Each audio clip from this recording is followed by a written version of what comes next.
Hello and नमस्ते सबैजनालाई। म चाहिँ मनोज रुम्बा अनि हामी चाहिँ हाल रोमानियामा छौँ।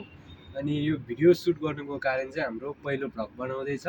त्यसरी तपाईँहरूलाई छोटो मिठो र रोमानियामा चाहिँ हामी यसरी बोतल बेचेर तपाईँहरूले कसरी बोतल बेच्न सकिन्छ, कसरी बोतलदेखि पैसा आउँछ भन्ने कुरो सबै जानकारी दिनेछौँ। भिडियोलाई हेरेर इन्जोय गर्नु होला। गरेपछि हाम्रो पनि अब बोतल कसरी बेच्दो रहेछ भनेर हामी पनि एक दुईखेर ट्राई गर्न चाहिँ कामबाट टाइम मिलाएर बोतल जम्मा गरेर यसरी चाहिँ मेगा इमेजमा छ हाम्रो चाहिँ है त। अरूको चाहिँ बाहिर बाहिर हुन्छ अरे, हाम्रो त सेक्टर बुकारिस्ट सेक्टर 1 मै पऱ्यो। त्यही भएर हामी चाहिँ मेगा इमेज भिक्टर पैदा हो कि भिक्टर पैदा सेक्टर 1 भन्छ, त्यो ठाउँमा छु हामी चाहिँ। यसरी बोतल बेचेर चाहिँ नि हाम्रो नरेश साथीले चाहिँ अब भोलि पर्सि नेपालमा गएर ठुलो घर बनाउने रे। अनि त्यसपछि एउटा बालेन सरकारले पनि यो कुरा बुझिदिनु पऱ्यो कि अब नेपालमा पनि केही विकसित हुनु पर्यो हाम्रो। हजुर, नेपालमा धेरै जसो इन्डियनहरू आएर चाहिँ यस्तो बोतलहरू उठाउने यस्तो काम गर्छ हैन। अरू नेपालले चाहिँ यो बोतल कसरी सदुपयोग गर्ने भनेर नेपालले चाहिँ यस्तो एउटा मिसिनहरू चाहिँ हैन सदुपयोग गरेर नेपालीहरूलाई चाहिँ पैसा कमाउने बाटो चाहिँ गरिदिनु पर्यो भन्ने एउटा चाहिँ त्यो जानकारी दिन चाहन्छु। त्यसै गरी अरू पनि अब हुन्छन् धेरै कुराहरू गर्दै जान्छ, सिक्दै जान्छ है त। ल, हाम्रो यो सानो सुझाव हाम्रो बालेन सरकारलाई। अब नाम अहिले त तोकेर भन्नै मिल्दैन होला कि होइन, तर परदेशीको पीडा चाहिँ बुझिदिनु पर्यो। हाम्रो नरेश साथीको अनि रोनाल्डो बनाउने नरेश साथीको अनि रोनाल्डो बनाउने सोच थियो। त्यसै गरी अब सरी, अब भिडियोमा यसरी हाँस्न त मन लागेको थिएन, तर साथीको पीडा देखेर मलाई याद आयो कि गाह्रो छ परदेशी जीवन, सोच जस्तो हुँदैन जिन्दगी। तर यहाँको उहरू त खाली हुन्छ है। तर यहाँ कस्तो छ भने यहाँको मान्छेहरू चाहिँ अब अहिलेको युवक हुन्छ नि, जस्तै नेपालको युवकहरू बाहिर देश जान्छ नि, जस्तै यहाँ रोमानियाको युवकहरू सब बाहिर जाँदो रहेछ ठुलो देश। तर यहाँ चाहिँ बुढाबुढी मात्र बस्दो रहेछ कि नेपालको सेम त्यही हो। तर यहाँको मान्छेहरूले नेपालमा चाहिँ हामी के नै होला भनेर युरोप भनेर रोमानियामा आयो। तर यहाँको मान्छे केटाकेटी यहाँको मान्छे चाहिँ फेरि जस्ट पढ्नलाई क्यानाडा, युके, त्यस्तै जर्मन त्यस्तो जाँदो रहेछ कि अस्ट्रेलिया। यहाँको मान्छेहरू चाहिँ पढ्नु। ल, हाम्रो नरेश साथी यसरी बोतल बोकेर हिँड्दैछ। नरेश के हो, बोतल त खतरा बोक्छ त हो। के गर्नु, यही हो पैसा, पैसै हो है। बोतल त फ्याल्नु भएन यार। एउटा बोतलको कति आयो रे? दुईवटा बोतलको 1 रुपियाँ आयो। दुईवटा बोतलको नेपाली भयो 66 रुपियाँ।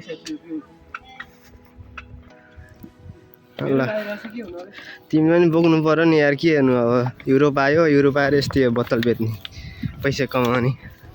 ल साथी, हाम्रो स्यालेरी भन्दा बोतल बेचेर नै स्यालेरी आउँछ रोमानियामा। हाम्रो मित्र तामाङ साथी चाहिँ यसरी, हाम्रो मेहनत चाहिँ यस्तो छ, मेहनत रोमानियामा यी बोतल बेच्ने टक्क होइन आफ्नो। अब ल, यसरी अब झोला खोलेर टक्क लगाएर यसरी हालिन्छ। हालेको देखाऊँ त साथी? ल, पैसा देखाएछ। एउटा हाल्ने बित्तिकै 50 पैसा, यहाँको दुईवटा हाल्ने बित्तिकै 1 रुपियाँ। यसरी पैसा हो क्या। यहाँ बोतल त फ्याल्नै हुँदैन कि रोमानियामा। ल नरेश साथी, आम्मा बोतल बेचेको कति आएछ? ल 78 + 4 भनेपछि 82 आयो। ल 78 + 4 भनेपछि 82 आयो। ल, नरेश र म चाहिँ अब फाइनली बोतल बेचेर आयो। र जाउँ साथी, गाडीको लागि यसरी यहाँ चाहिँ रुल हुनुपर्छ।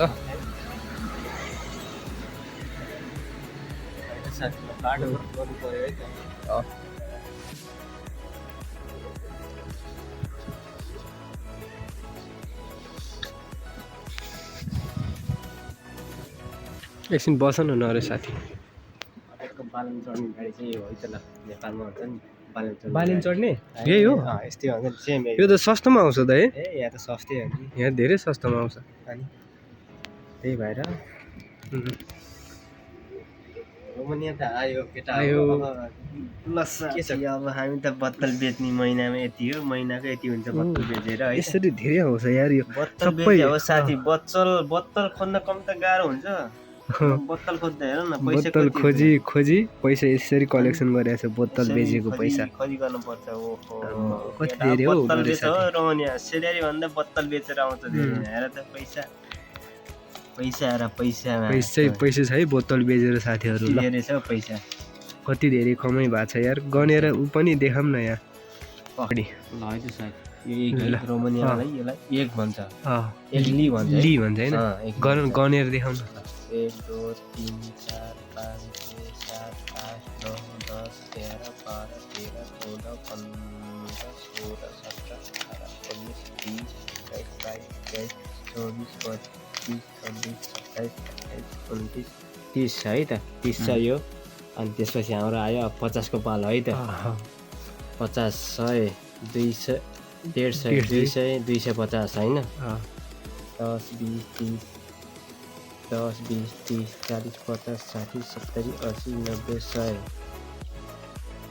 100 10 20 30 40 50 60 70 80 90 190 गरे हाम्रो चाहिँ समथिङ सबै गरेर अहिले 470 भयो कति भयो रे यति हेरेर भनौँ 470 है 470 अझै एक महिना हुन बाँकी छ अझै 470 पुग्यो हैन त्यस लगत्तै अब हामीसँग अनि डलर छ अनि डलर पनि छ युरो पनि छ है युरो अनि 5 डलर छ 5 डलर हिसाब गर्दाखेरि हाम्रो लगभग अहिले तिमीसँग टोटल कतिवटा भयो कति रुपियाँ भयो रुपियाँ हैन हाम्रो त ली भनौँ न ली भन्दा नि अब 470 त्यो 800 भन्दाखेरि अब हामीसँग 500 600 कट्यो 600 जति भइसक्यो नेपाली हिसाब गर्दाखेरि अब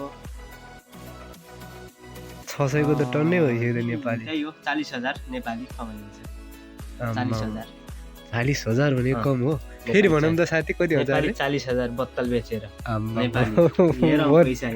बोतल बेचेर 40,000 कमाउँछ है अझै बाँकी छ बत्तल बेचेर त्यो अझ नेपालमा त्यो बोतल बोकेर हिँड्छ नि त्यसरी यहाँ खोज्यो भने त धेरै कमाउँदो रहेछ है बोतल बेचेर साथी यहाँ त हामीलाई त यहीँ अब होटलमा काम गर्ने भएर बोतल बेच्न पाहाड यति कमाएको छ होटल लाइनमा काम गर्नुपर्छ साथी बोतल बेच्न त पैसा कमाउँछ पैसा कमाउने भए साथीहरू होटल लाइनमा काम गरौँ बोतल बेचौँ पैसा कमाउँ पैसा सेलेरी आनन्द यता बोतल ओहो 50,000 छुट्टै कमाइन्छ होय यही हो नि त जिन्दगी युरोपको भने